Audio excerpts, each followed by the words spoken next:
Сіздердің назарларыңызға облыстық арнайы кітапханасына түскен газет-журналдан алынған Библия Фреш апта жаңалығын Егемен Қазақстан және Сарыарқа самалы газетінен ұсынамыз.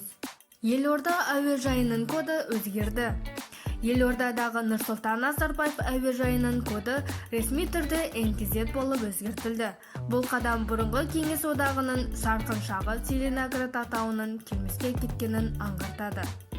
Енді НКЗ коды брондау жүйелерінде, отырғызу талондарында, багаж биркаларында және ақпараттық таблода көрсетіледі.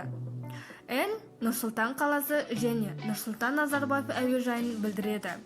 Ал КЗ тәуелсіз Қазақстанның жаңа әліпбидегі Қазақстан атауын білдіреді.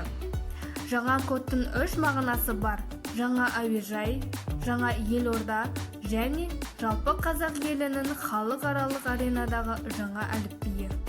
Спорт нысандары жөнделуде.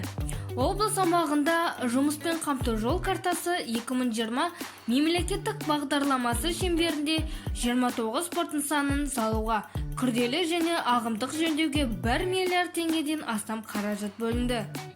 Астана мұз сарайының шатыры күрделі жөндеуден өтіп, кабель желісін ауыстыру жұмыстары басталды. Оны биыл қыркүйек айында аяқтау жоспарланып отыр. Нөмір 2 олимпиадалық резервтегі балалар мен жасөспірімдерге арналған мамандандырылған мектептегі жөндеу жұмыстарын Тебіс Power Construction жауапкершілігі шектеулі серіктестік және Альтар Холдинг жауапкершілігі шектеулі серіктестік мердігерлері атқаруда. Павлодар қаласында және Ленин ауылында орналасқан Батыр балалар мен жасөспірімдер дзюдо мектебінде де күрделі жөндеу жұмыстары жалғасуда.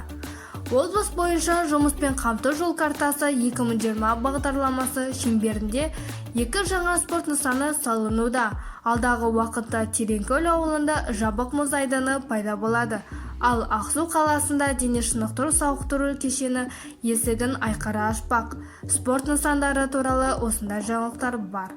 Мәдениеттің мерейі мақсатты жобалар арқылы өседі. Қарағанды облысында рухани жаңғыру бағдарламасын іске асыру бағытында өткен 2019 жылда жемісті болды деп айтуға толық негіз бар. Тарқатып айтар болсақ, аталған бағдарлама аясында 33 жоба жүзеге асырылды. Қазақстанның рухани киелі жерлері, Қазақстанның сакралдық географиясы арнайы жобасы аясында 8 жобаның жұлдызы жанды. Атап айтқанда, өңірдегі 15 тарихи және мәдени ескерткішке реставрациялық зерттеу бойынша жұмыстар жүргізілді. Библия Фреш апта жаңалықтары өз мәресіне жетті. Келесіде қызықты жаңалықтарды күтіңіздер.